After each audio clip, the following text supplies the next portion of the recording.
सभी लोग सुखासन या पद्मासन में बैठिए। पद्मासन पिछली बार मैंने बताया था। पद्मासन पद्मासन के दो प्रकार बताए थे मैंने। कौन कौन से प्रकार है, किसी को याद है?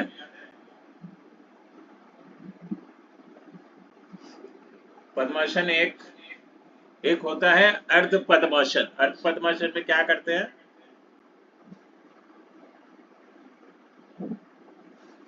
सबसे पहले आप पैरों को आगे की तरफ बढ़ाइए।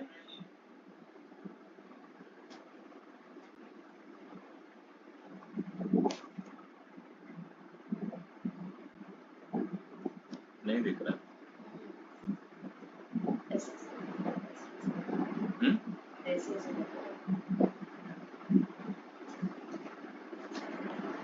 सीधे से बैठेंगे।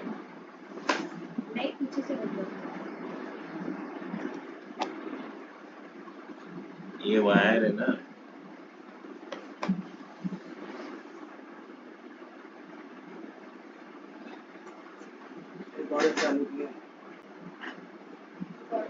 हम्म।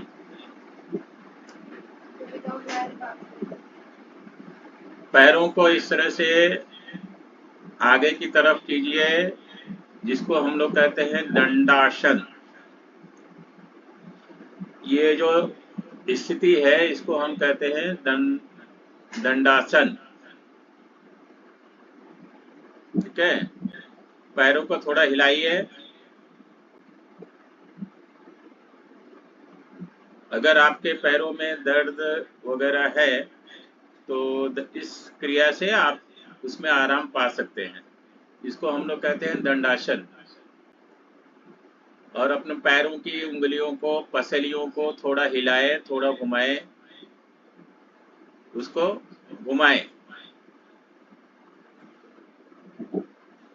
पहले बाएं पसलियों को, बाएं हिल्स को, बाएं जो पंजे हैं उनको एंटी क्लॉकवाइज 5 बार घुमाइए। बाएं को, लेफ्ट को, लेफ्ट को 5 बार घुमाइए एंटी क्लॉकवाइज। और इसके बाद दाहिने पंजे को घुमाइए एंटी क्लॉकवाइज, घड़ी की दिशा में 5 बार।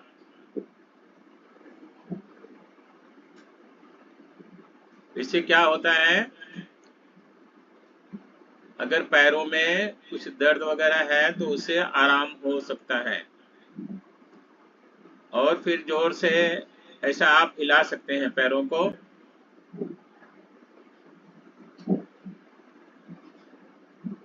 सो अगर कोई भी क्रिया, योगिक क्रिया आप लेफ्ट साइड में करते हैं, बाईं तरफ,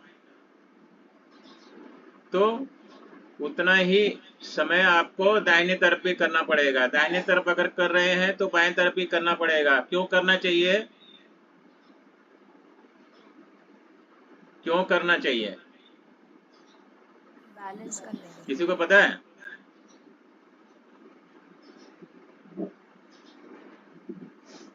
बैलेंस करने के क्योंकि लिए लेफ्ट और राइट को हमको बैलेंस रखना है। ये पिछली बार मैंने क्या बताया था? ईड़ा और पिंगला। ईड़ा कौन सा है? लेफ्ट। जो बाया है उसको हम लोग, बाएं नाक को हम लोग ईड़ा बोलते हैं और दाहिने नाक को पिंगला। बाएं नाक को ईड़ा, ईड़ा भी बोलते हैं और चंद्रा नाड़ी भी बोलते हैं, चंद्र नाड़ी। और जो दाहिना नाक है उसको हम लोग बोलते हैं पिंगला नाड़ी, यानी सूर्य नाड़ी। योगा में हमें क्या करना रहता है? ईड़ा और पिंगला को बैलेंस करना है। योग में हमारा लक्ष्य क्या होता है? ईड़ा और पिंगला से जो श्वसन हो रहा है उसको बैलेंस करना। क्यों बैलेंस करना है?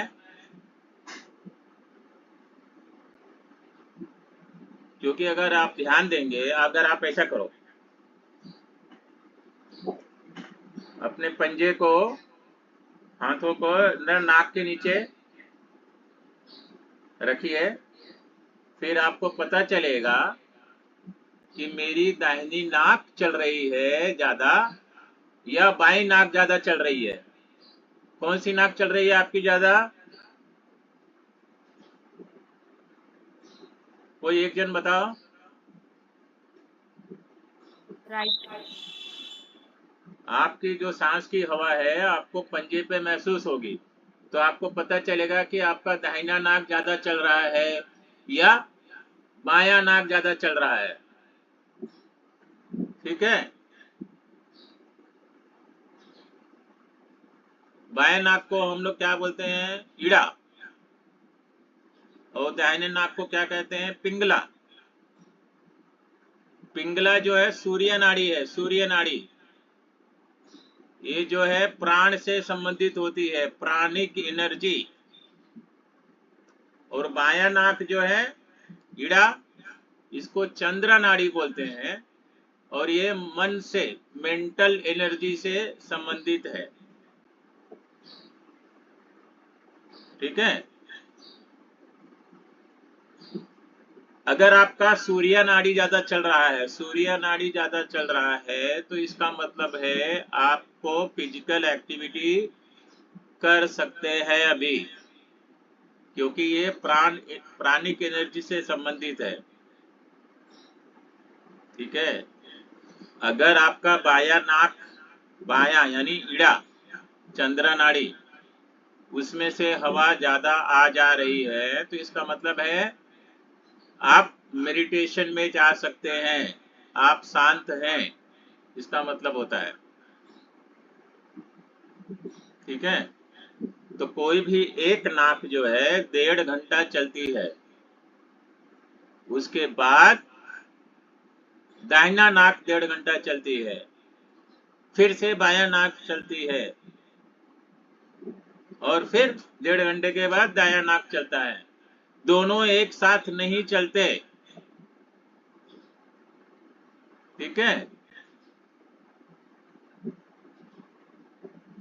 इसका मतलब क्या है? अगर आपका बीपी ज्यादा है, बीपी ब्लड प्रेशर, तो आपको किससे सांस लेना चाहिए? कोई बता सकता है? हाँ, लेफ्ट से। लेफ्ट। अगर आपको बीपी बढ़ गया है, आपका बीपी, तो आपको बाएं नाक से सांस लेनी चाहिए। आप क्या करेंगे? दाहिने नाक को बंद कीजिए और बाएं से सांस लीजिए थोड़ा देर तक। तो क्या होगा? बीपी डाउन हो जाएगा। इसको, ये चंद्रा नाड़ी है। ठीक है, ये ठंडा करता है, और जो दायां नाक है वो गर्म करता है। ठीक है, तो अगर आपका ब्लड प्रेशर कम है और बढ़ाना है, तब क्या करेंगे आप? तब क्या करेंगे? राइट से सांस लेना। आपको दाहिने नाक से सांस लेनी है और छोड़नी है। ठीक है, अगर आपका ब्लड प्रेशर कम हो गया है, किसी ने बताया या आपको महसूस होता है, तो आप क्या कीजिए?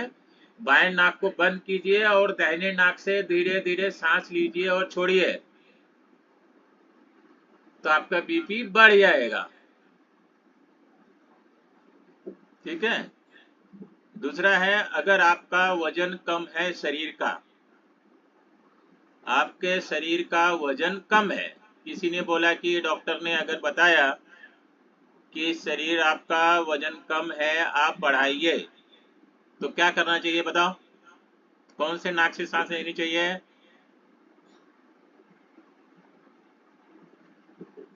बाएं नाक से, ईड़ा से।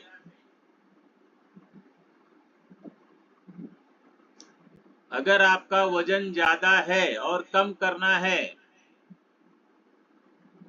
अगर आपका वजन ज्यादा है, डॉक्टर ने बोला कि ज्यादा मोटे हो गए हो, कम करो वजन, तब आपको क्या करना चाहिए?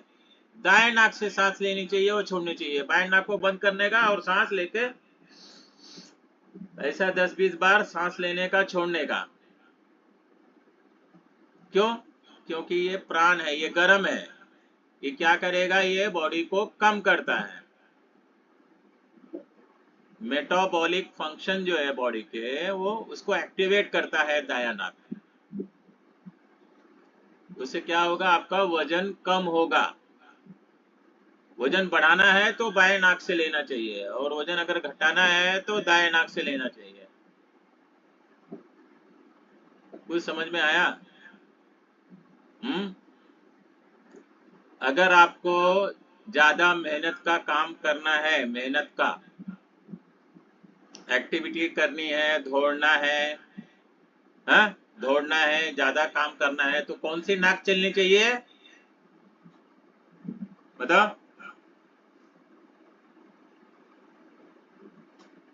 कौन सी नाक चलनी चाहिए? Right side. हाँ, राइट साइड। Right side. ठीक है, तो पिंगला नाड़ी ज्यादा चलनी चाहिए। ठीक है, देखो, अगर आपको ज्यादा काम करना है तब आप क्या करेंगे? चेक करते हैं। ठीक है, कौन सी नाक मेरी ज्यादा चल रही है? आपको मालूम पड़ेगा कि बायां नाक चल रहा है। बायां नाक जो है ठंडा होता है। ठीक है, तो आपको क्या करना पड़ेगा? दाहिने नाक को एक्टिवेट करना पड़ेगा, क्योंकि आपको काम करना है, ज्यादा मेहनत करना है। तो आपका दाहिना नाक यानी सूर्य नाड़ी, इसको सूर्य बोलते हैं, इसको चंद्र बोलते हैं, ये ध्यान में रखो। सूर्य थोड़ा गर्म होता है, वो एक्शन से रिलेटेड होता है। ठीक है, और ये बायां जो होता है चंद्र नाड़ी है, ये ठंडा करने के लिए होता है, कूल करने के लिए होता है, शांत होने के लिए होता है। अगर आपको कभी ज्यादा टेंशन आ गया, ज्यादा चिंता हो गई एकदम, तब क्या हो? तब आपको क्या करना चाहिए? बाएं नाक से सांस लेना चाहिए, छोड़ना चाहिए। ठीक है, ये कुछ नियम है, अगर आप याद रखेंगे तो आप कुछ हेल्थ प्रॉब्लम से दूर हो सकते हैं, आपको थोड़ा सा रिलैक्स फील होगा। और कभी भी सांस लेना है और सांस छोड़ना है तो एकदम जोर से सांस लेना और छोड़ना नहीं है, एकदम नॉर्मल वे में।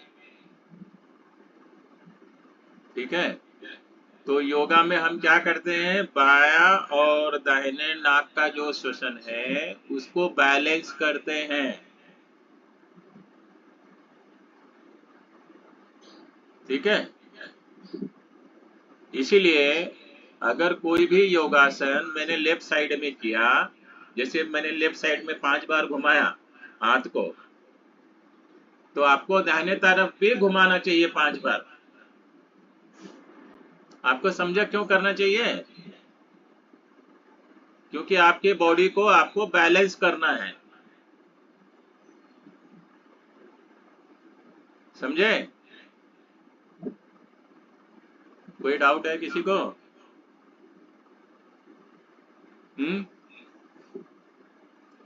अब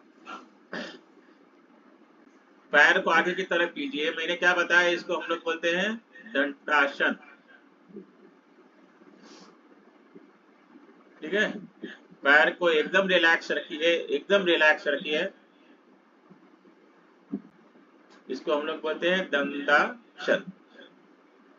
ठीक है, अब बाएं पैर को बढ़ाइए, बाएं तरफ को, बाएं पैर को मोड़िए और दाहिने जांग पे रखिए, दाहिने जांग पर रखिए, ऐसा। और फिर बाएं पैर को उठाइए और दाहिने जांग पे रखिए। इसको हम लोग बोलते हैं पद्मासन।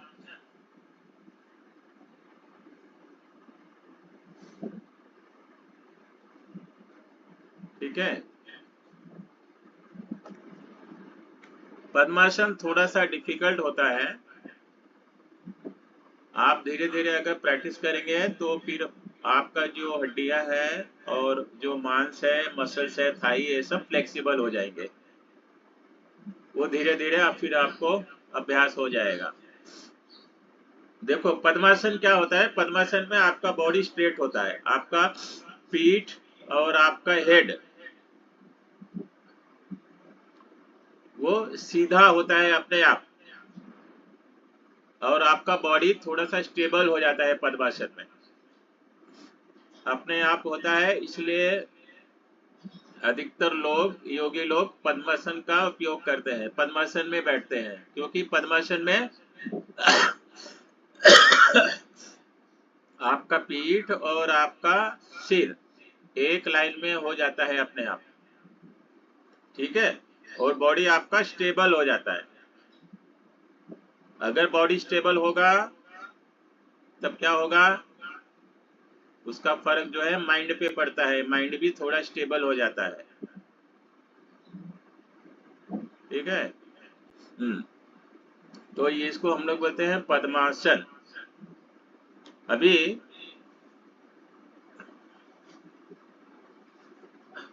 आप सुखासन में भी बैठ सकते हैं, पद्मासन में भी बैठ सकते हैं, ठीक है।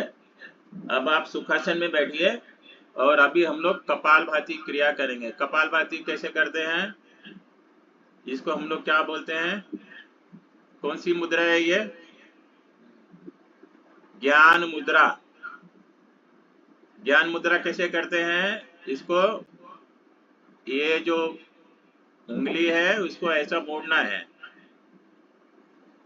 ऐसा, इसको हम लोग कहते हैं ज्ञान मुद्रा। और इसको अपने घुटनों पर रखना है और नाभि के नीचे वाला भाग जो है ऐसा अंदर बाहर करना है, इसको हम लोग बोलते हैं कपालभाति। आपके शरीर को हिलाना नहीं है, आपका कंधा नहीं हिलना चाहिए, आपका सिर नहीं हिलना चाहिए, आपका सिर्फ पेट हिलना चाहिए, नाभि के नीचे का। तो 11 बार नाभि के नीचे वाला जो भाग है, नाभि के नीचे वाला जो भाग है उसको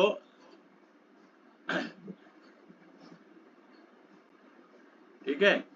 जब हम लोग सांस छोड़ते हैं तो आपको फोर्स लगा के करना है। कपालभाति में क्या करते हैं, सांस छोड़ते समय फोर्स लगाना है, पेट को अंदर करना है और सांस छोड़ना है।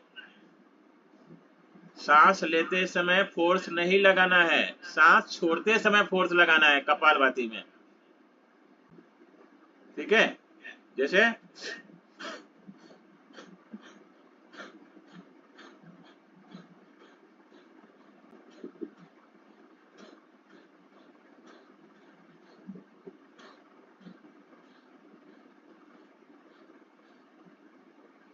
11 बार कपालभाति कीजिए। कपालभाति यानी आपका ये, इसको हम लोग बोलते हैं, ये षट क्रिया है। ये क्या है, बॉडी को क्लीन करता है।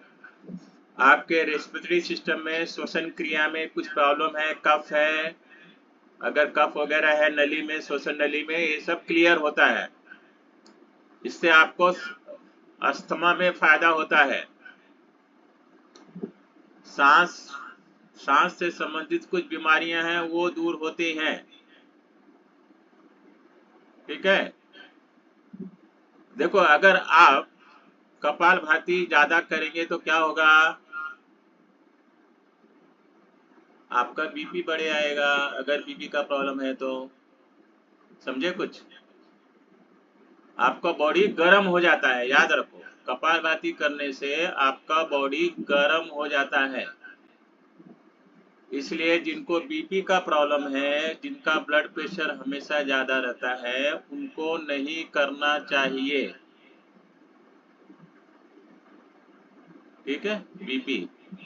और दूसरा, अगर पेट में आपने कोई सर्जरी की है, आपके पेट में कुछ अल्सर है, सर्जरी किया हुआ है, तो उनको भी नहीं करना चाहिए कपालभाति, ठीक है। कपालभाति से, इसको हम लोग बोलते हैं फ्रंटल ब्रेन क्लेंजिंग।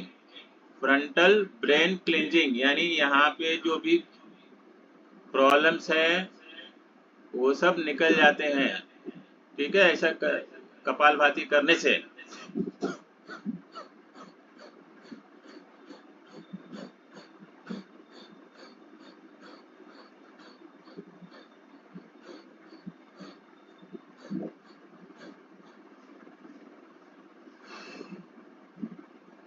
और कपालभाति क्या होता है, कुछ लोग 50-60 बार एक बार में करते हैं, लेकिन इसको जो है धीरे धीरे बढ़ाना चाहिए। पहले 10 बार, फिर 15 बार, फिर 20 बार, जैसे जैसे आप कंफर्टेबल होंगे वैसे वैसे इसको बढ़ाना चाहिए। एक साथ में बैठ के जबरदस्ती 50 बार मत करो। ठीक है, इससे क्या, कपालभाति से क्या होता है, हार्ट और लंग्स पे प्रेशर ज्यादा पड़ता है। अगर आपको आपका हार्ट का सर्जरी हुआ है तो कपालभाति आपको नहीं करना चाहिए, क्योंकि इससे हार्ट और लंग्स पे असर ज्यादा फोर्स पड़ता है। बहुत धीरे धीरे आप कपालभाति धीरे धीरे आप कर सकते हैं। ठीक है, और दूसरा देखो, कपालभाति करने से क्या होता है, पेट का एक्सरसाइज होता है, पेट का एक्सरसाइज होता है। उससे क्या होगा, आपका जो पाचन क्रिया संबंधित कुछ प्रॉब्लम होंगे वो दूर हो जाते हैं। देखो, पेट के अंदर जितने भी अंग होते हैं सबका एक्सरसाइज होता है। कपालभाति करने से आपके पेट के थोड़े बहुत प्रॉब्लम्स जो हैं वो दूर होते हैं। अब ये हो गया कपालभाति। कपाल देखो, ये क्या है, क्लींजिंग क्रिया है। क्लींजिंग बॉडी को क्लीन करने की क्रिया है। ठीक है, आपके नाक में, श्वसन नली में अगर कफ वगैरह है वो सब निकल जाएगा, आपका श्वसन संबंधित प्रॉब्लम्स दूर होंगे। ठीक है, अब हम दूसरा कौन सा ब्रीदिंग करेंगे, यौगिक ब्रीदिंग। यौगिक ब्रीदिंग कैसे करते हैं, कोई करके दिखा सकता है? हाँ? सबसे पहले एब्डोमिनल ब्रीदिंग करनी है। हाँ? पेट को आगे बढ़ाइए, फिर छाती को आगे की तरफ बढ़ाइए, फिर कंधे को।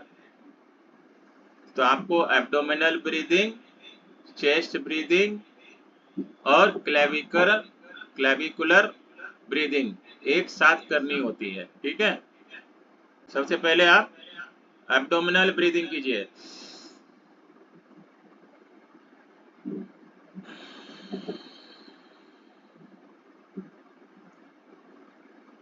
ये जो 3 टाइप के ब्रीदिंग है, पहला है क्या है, पेट से श्वसन, दूसरा छाती से श्वसन, और तीसरा कंधे से क्लेविकुलर ब्रीदिंग बोलते हैं। इसको हम लोग बोलते हैं थ्रोट ब्रीदिंग भी बोलते हैं, नेक ब्रीदिंग।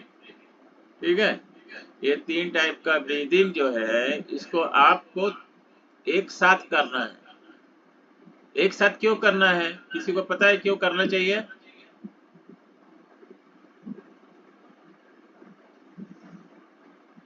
ताकि लंग्स का 100% कैपेसिटी यूटिलाइज। हाँ, देखो, हमारे जो फेफड़े हैं, लंग्स, उसमें क्या होता है, ऊपर का भाग, बीच वाला भाग और नीचे वाला भाग। हम जो नॉर्मल सांस लेते हैं छोड़ते हैं उसमें क्या होता है, तीनों भाग यूटिलाइज नहीं होते हैं, उनका यूज नहीं होता है ज्यादा। हम लोग लंग्स को पूरी तरह से यूज नहीं कर पाते हैं। यौगिक ब्रीदिंग से क्या होगा, यौगिक ब्रीदिंग से लंग्स का कैपेसिटी बढ़ेगा, आप अपने फेफड़े को ठीक से यूज कर पाएंगे। ठीक है, तो सबसे पहले एब्डोमिनल ब्रीदिंग,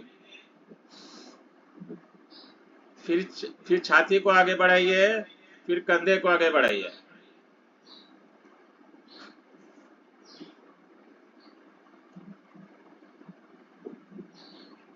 ये सब एक साथ में होना चाहिए।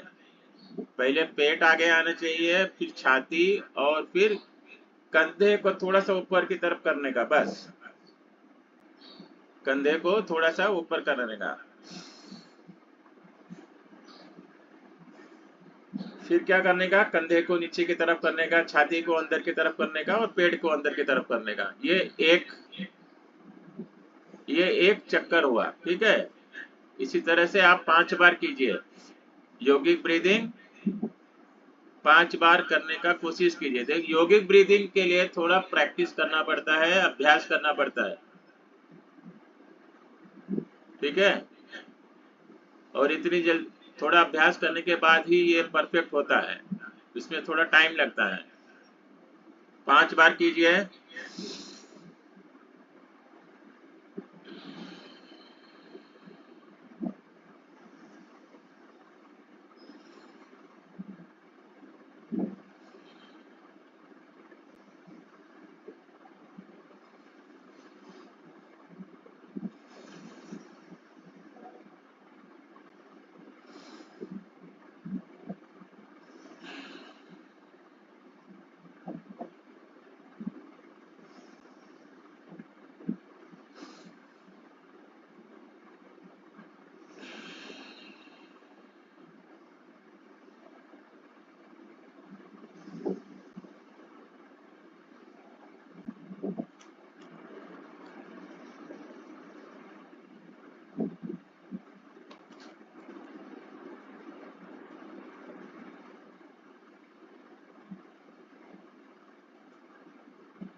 योगिक ब्रीदिंग हो गया। अब हम लोग करेंगे नाड़ी शुद्धि, नाड़ी शुद्धि प्राणायाम। नाड़ी शुद्धि प्राणायाम में क्या करते हैं हम लोग, सबसे पहले बाएं नाक से सांस लीजिए, दाहिने नाक को बंद कीजिए, दाहिने नाक को बंद कीजिए। मैंने लास्ट टाइम क्या बताया था, कैसे करते हैं, इसको हम लोग क्या बोलते हैं, नासिका मुद्रा।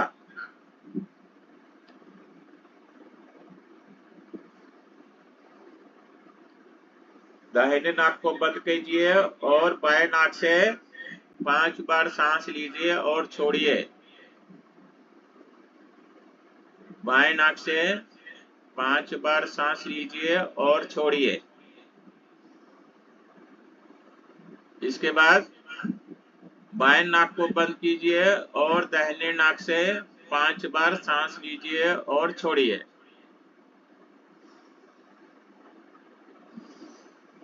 आपको 5 बार 5 बार पहले बाएं नाक से सांस लेना है, छोड़ना है, फिर 5 बार दाहिने नाक से सांस लेना है, छोड़ना है। इसके बाद क्या करना है, बाएं नाक से सांस लेना है और दाहिने नाक से छोड़ना है। इसके बाद क्या करना है, बाएं नाक से सांस लेना है, दाहिने नाक से छोड़ना है, फिर दाहिने नाक से सांस लेना है और बाएं से छोड़ना है।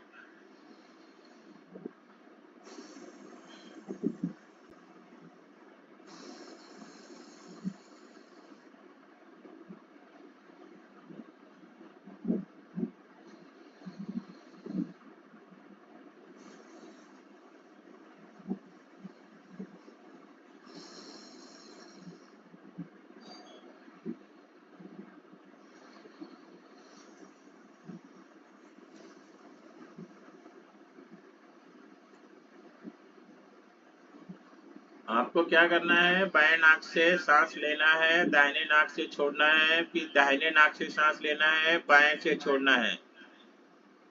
इसको आपको 11 बार करना है।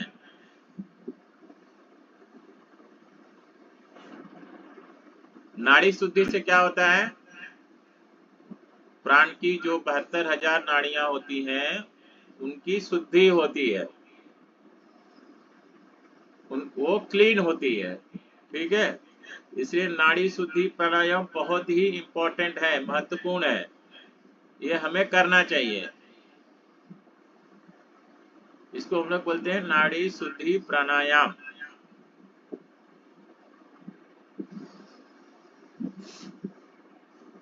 तो 11 बार हो गया। अभी हम लोग क्या करेंगे, जैसे बाएं नाक से सांस लेना है तो 5 बार काउंट करते हुए करना है। ओम ओम ओम ओम 5 बार मन में बोलना है। ओम ओम ओम 5 बार बाएं नाक से सांस लेते समय, और फिर 5 बार ओम बोलते हुए दाएं नाक से छोड़ना है। अगर आप 7 बार कर सकते हैं तो 7 बार कीजिए, अगर आप 10 बार कर सकते हैं तो 10 बार कीजिए। समझ में आया? बाएं नाक से सांस लेते समय 5 बार ओम को काउंट करो। अगर 5 बार कर सकते हैं तो 5 बार कीजिए, 7 बार कर सकते हैं तो 7 बार कीजिए, 10 बार कर सकते हैं तो 10 बार कीजिए। सांस लेते समय आपको काउंट करना है। ओम ओम, या सिर्फ 1 2 3 काउंट करेंगे तो भी चलेगा। 1 2 3 4 5 ऐसा मन में। और सांस छोड़ते समय दाहिने नाक से भी 5 बार ही काउंट करना है, छोड़ना है। इससे बैलेंस होता है। देखो, ईड़ा और पिंगला को बैलेंस अगर करना है तो ये एक बहुत ही इंपॉर्टेंट क्रिया है। आप जितना देर सांस ले रहे हैं उतना देर आपको सांस छोड़ना है। समझ में आया? इस क्रिया से क्या होता है, दोनों में बैलेंस होता है, ईड़ा और पिंगला के श्वसन में।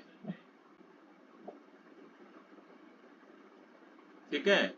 अब इसका एडवांस पार्ट क्या होता है, आप बाएं नाक से 5 बार, अगर 5 काउंट में अगर सांस लेते हैं तो आपको सांस छोड़ते समय 10 काउंट करना है, लंबा सांस छोड़ना है। इसको आप 10 बार कीजिए, 11 बार।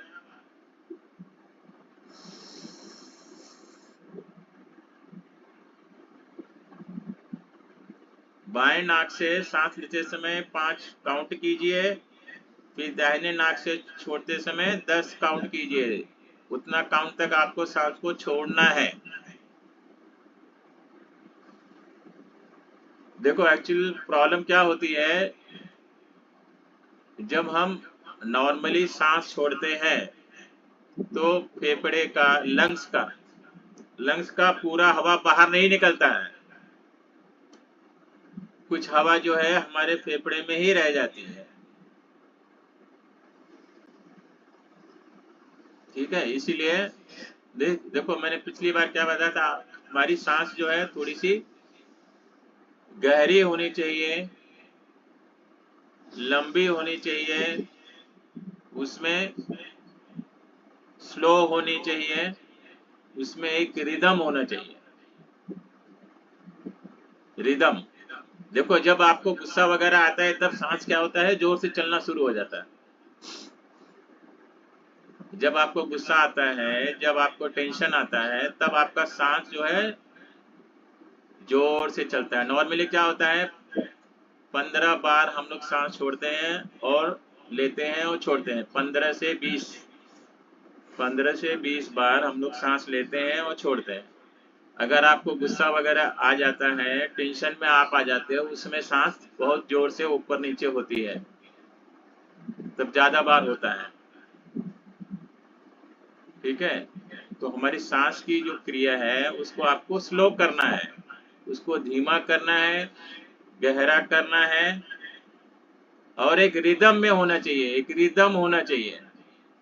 देखो, ब्रह्मांड में हर जगह पे रिदम है एक। यहाँ पे एक सुर में देखो, आदमी को छोड़ के बाकी सब सुर में काम कर रहे हैं एक साथ। एक मनुष्य ही है जो डिस्टर्ब्ड है, वो किसी भी सुर में, रिदम में नहीं रहता है, वो हमेशा डिस्टर्ब होता रहता है। ठीक है। तो आपको क्या करना है, आपकी सांस अगर आप स्लो कर सकते हैं, एक रिदम में कर सकते हैं और गहरा कर सकते हैं, गहरी सांस लेनी चाहिए आदमी को, तब आपको ये प्रॉब्लम्स जो है टेंशन के थोड़ा सा दूर हो जाएंगे। ठीक है, तो आपको क्या करना है, फाइनली आपको 5 काउंट सांस लेना है और 10 काउंट छोड़ना है। 11 बार कीजिए उसको,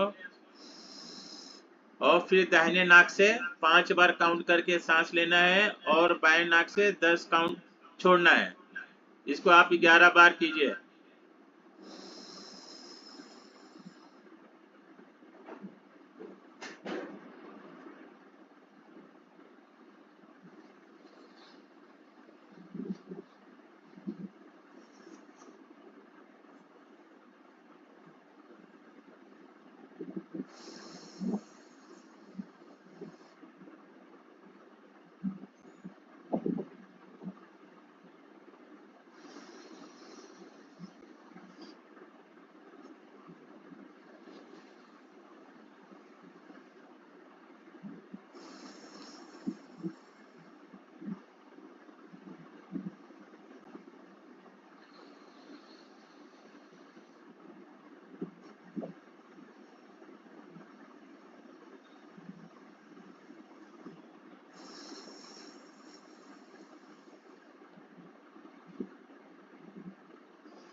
हो गया 10 बार।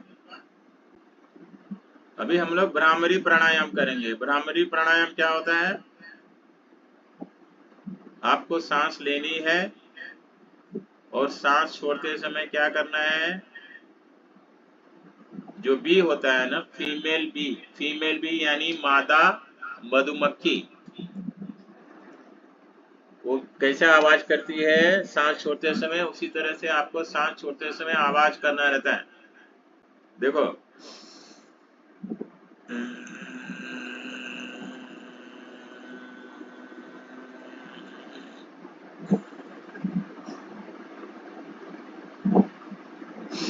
सांस ले ली है नॉर्मल तरीके से, लेकिन सांस छोड़ते समय आपको क्या करना है, जो फीमेल बी होता है उसका साउंड निकालना है गले से, हाँ, मुंह को बंद रखते हुए।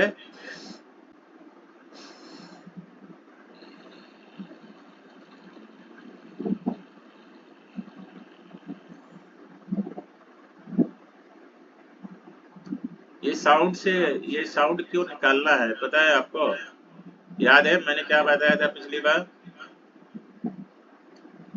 ये जो साउंड है ये आपके सिर में ध्वनि करता है, पूरे सिर में आपको महसूस करना है ध्वनि को, साउंड को। जो साउंड वाइब्रेशन है आपको सिर में उसको महसूस करना है, और आपका ध्यान कहाँ होना चाहिए, आज्ञा चक्र में। जब भी आप साउंड करते हैं आपका ध्यान कहाँ होना चाहिए, सिर के मध्य में। सिर के मध्य मतलब आपके सिर के एकदम बीच में आपका ध्यान वहां रहना चाहिए। आपको ये जो ऑडियो है, जो साउंड है, उसको फील करना है, वाइब्रेशंस को आपके सिर में। इसे हम बोलते हैं भ्रामरी प्राणायाम। भ्रामरी प्राणायाम जो है नाद योगा का एक मेन। नाद योगा क्या है, नाद योगा में हम क्या करते हैं, ऑडियो और साउंड, ऑडियो या साउंड, उसको आपको फील करना होता है। देखो हमारे जो शास्त्रों में क्या बोला गया है कि ये जो ब्रह्मांड है, ये जो यूनिवर्स है, ये साउंड से क्रिएट हुआ है, साउंड से क्रिएट हुआ है। ठीक है, तो नाद, देखो नाद योग में नाद अनुसंधान एक क्रिया है, नाद अनुसंधान।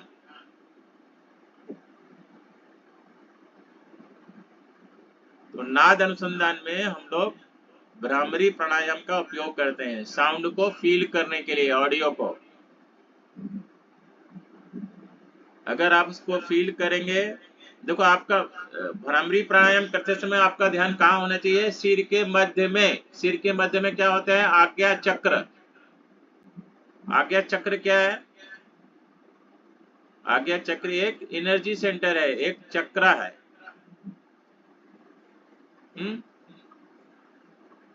वहां पर ईड़ा और पिंगला नाड़ी मिलती है, ये सिर के मध्य में होता है। ठीक है, मैंने क्या बोला था? ये ईड़ा है और ये पिंगला है। शरीर में कितने चक्र होते हैं? 7 चक्र। आज्ञा चक्र एक बहुत ही इंपॉर्टेंट है, इसको हम लोग बोलते हैं तृतीय नेत्र, थर्ड आई, जिसको हम लोग थर्ड आई भी बोलते हैं। वहां पे क्या होता है? ईड़ा और पिंगला जो नाड़ियां होती हैं वो मिलती हैं।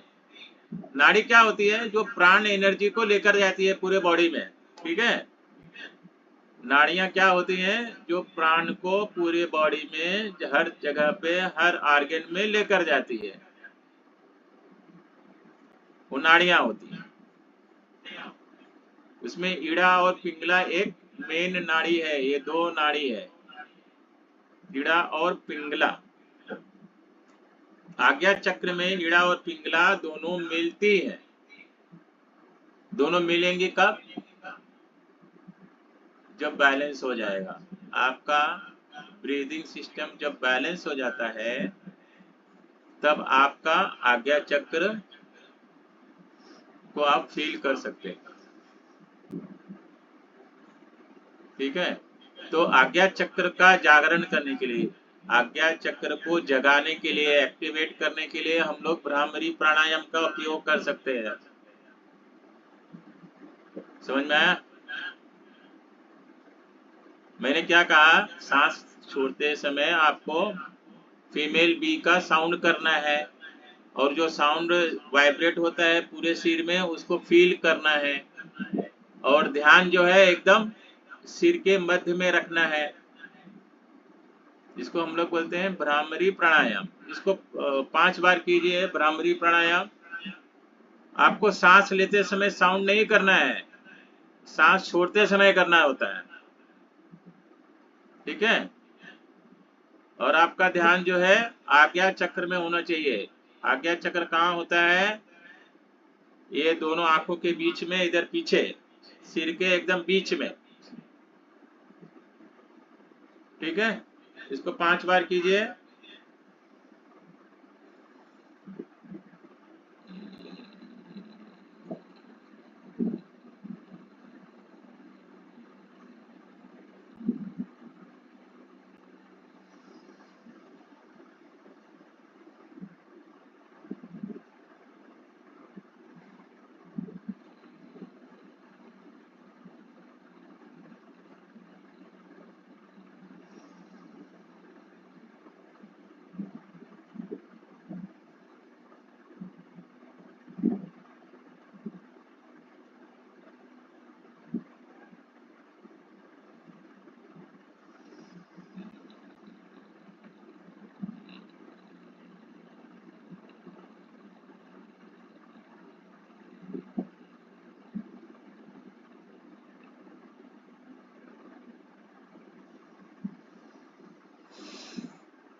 पांच बार हो गया?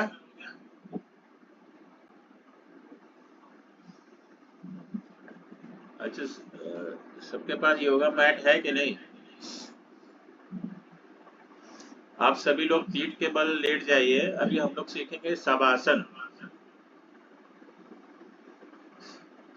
शवासन का मतलब क्या है? शवासन मतलब आदमी जब डेड हो जाता है, डेड, जब आपका बॉडी, जब आप डेड हो जाते हैं तो आपका बॉडी कैसे पड़ा रहता है अर्थ पे, वैसा ही आपको फील करना है। इसलिए हम लोग इसको बोलते हैं शवासन, शवासन। ठीक है, शवासन जो है सबसे पावरफुल रिलैक्सिंग टेक्निक है, आसन है। इसमें आप पूरी तरह से आपको रिलैक्स फील कर सकते हो। शवासन एक ही बहुत ही इम्पोर्टेंट आसन है शवासन। इसमें आप रिलैक्स फील कर सकते हो, आउट ऑफ बॉडी एक्सपीरियंस भी कर सकते हो। आउट ऑफ बॉडी मैंने क्या बताया था? एस्ट्रल प्लेन होता है, फिजिकल प्लेन होता है। एस्ट्रल प्लेन में अगर आपको ट्रेवल करना है तो शवासन एक इम्पोर्टेंट, शवासन जो है एक इम्पोर्टेंट टेक्निक है उसके लिए। शवासन, पीठ के बल लेट जाइए सभी लोग।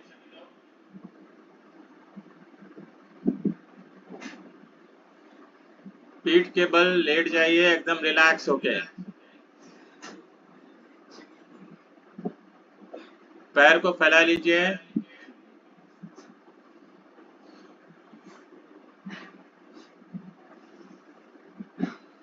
हाथों को शरीर से थोड़ा सा 15 सेंटीमीटर दूर रखिए।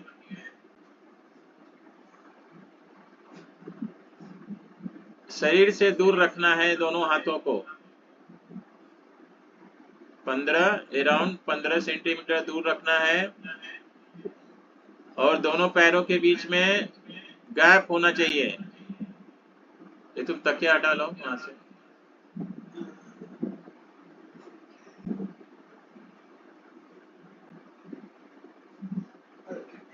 हाँ, दोनों पैरों के बीच में 1-1.5 फीट का गैप होना चाहिए। और दोनों हाथ जो है शरीर से 10-15 सेंटीमीटर दूर रहने चाहिए दोनों हाथ। और आपके पंजे ऊपर की तरफ होने चाहिए। पंजे, हाथ का जो पाम है, your palm should be face upward. हाँ, पाम जो है आपका अपवर्ड फेसिंग होना चाहिए। अपवर्ड फेसिंग क्यों होना चाहिए? क्योंकि जो यूनिवर्सल एनर्जी है लाइफ फोर्स, आपको उसको रिसीव करना होता है। आपके अगर पंजे जो है, पाम्स अगर ऊपर की तरफ रहेंगे तो रिसीव कर सकते हैं।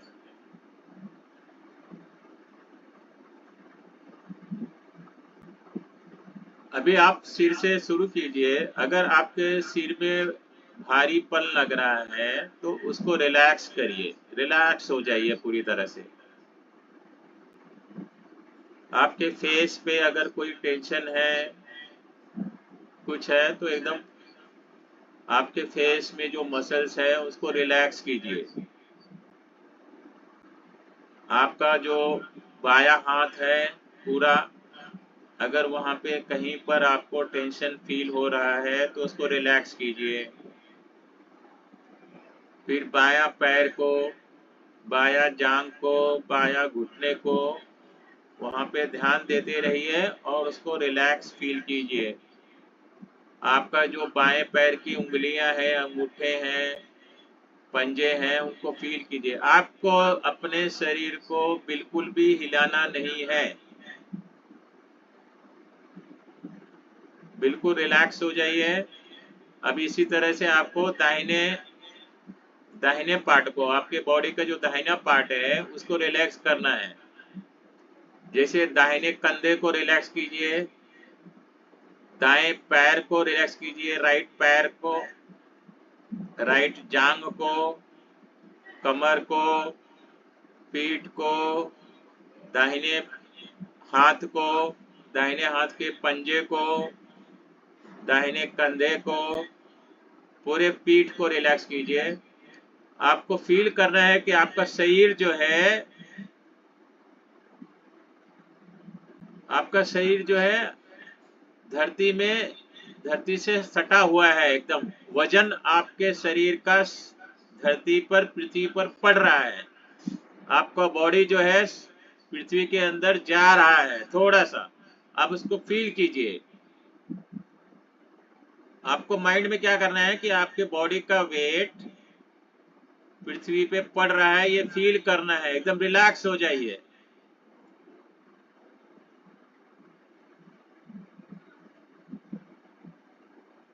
शवासन से आप क्या कर सकते हैं, रिलैक्स हो सकते हैं। सबसे पावरफुल रिलैक्सेशन टेक्निक है ये। ज्यादा रिलैक्स करना है तो क्या करना चाहिए, आपका अंगूठे पे ध्यान दीजिए, जो हाथ के अंगूठे हैं, एक एक उंगली पे ध्यान दीजिए और रिलैक्स कीजिए उसको, उसके अंदर जो टेंशन है उसको निकाल दीजिए। पहले अंगूठे को, थंब को, इंडेक्स फिंगर को, मिडल फिंगर को, रिंग फिंगर को,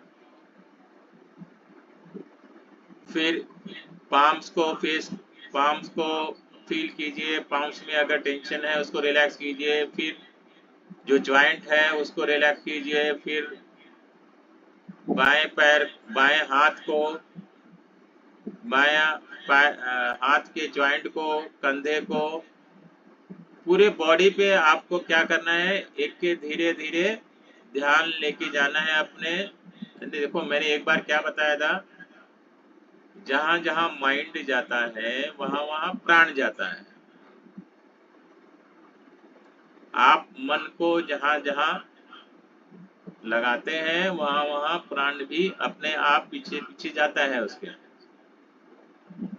तो अगर आपको शरीर का कोई भाग में टेंशन लग रहा है कि वहां दर्द है, कुछ ये है, तो आपको क्या करना है, आपको अपने ध्यान को वहां ले जाना है। ध्यान लेके जाने से क्या होगा, वहां पे प्राण जाएगा, आप रिलैक्स हो जाइए। तो इस तरीके से आप क्या कर सकते हैं, पूरे शरीर में, पूरे शरीर को रिलैक्स कर सकते हैं, रिलैक्स।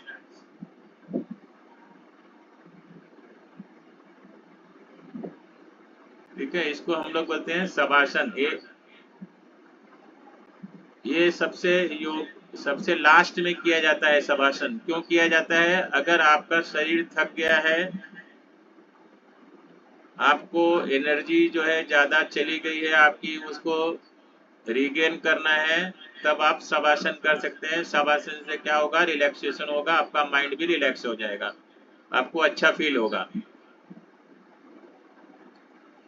अगर आप आसन वगैरह करते हैं तो क्या होता है, एनर्जी ज्यादा जाती है। ठीक है, एनर्जी डिसिपेशन होता है, उससे क्या होता है, आपको तो कमजोरी फील होने लगती है, आप थके हुए महसूस करने लगते हैं। तब आपको फाइनली क्या करना चाहिए, शवासन करना चाहिए। आप 5-10 मिनट जितना हो सकता है आप कीजिए, आपका बॉडी पूरा रिलैक्स हो जाता है। शवासन का अर्थ होता है आपको फील करना है कि मरने पर बॉडी कैसा हो जाता है, उसी तरह से आपको आपकी बॉडी को फील करना है कि बॉडी के अंदर कुछ भी मूवमेंट नहीं हो रहा है, बॉडी एकदम रिलैक्स हो गया है। ठीक है, इसको हम लोग बोलते हैं शवासन।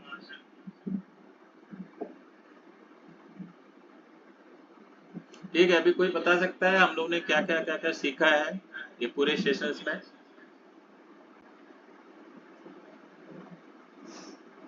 देखो, शवासन के टाइम पर अचानक में कभी भी नहीं उठना चाहिए, एकदम धीरे से आपको उठना है शवासन में। क्या सीखा हमने, बता सकता है कोई। एक है कपालभाति, दूसरा क्या है, yogic breathing, abdominal breathing, chest breathing, clavicular breathing, फिर नाड़ी शुद्धि, भ्रामरी प्राणायाम, पद्मासन, सुखासन, पादाधीरासन। पादाधीरासन क्या होता है, किसी को याद है क्या है वो। पादहिरासन से हम क्या कर सकते हैं, बैलेंस कर सकते हैं। मैंने बताया था ना आपको, ऐसा अगर आप रखेंगे तो बैलेंस होता है। लेफ्ट और राइट, इड़ा और पिंगला को बैलेंस करना है तो आपको इस तरह से अंगूठे को ऐसा, अंगूठा बांध के इसको नीचे ऐसा रखने का थोड़ी देर, इसको पादादिरासन बोलते हैं। ठीक है,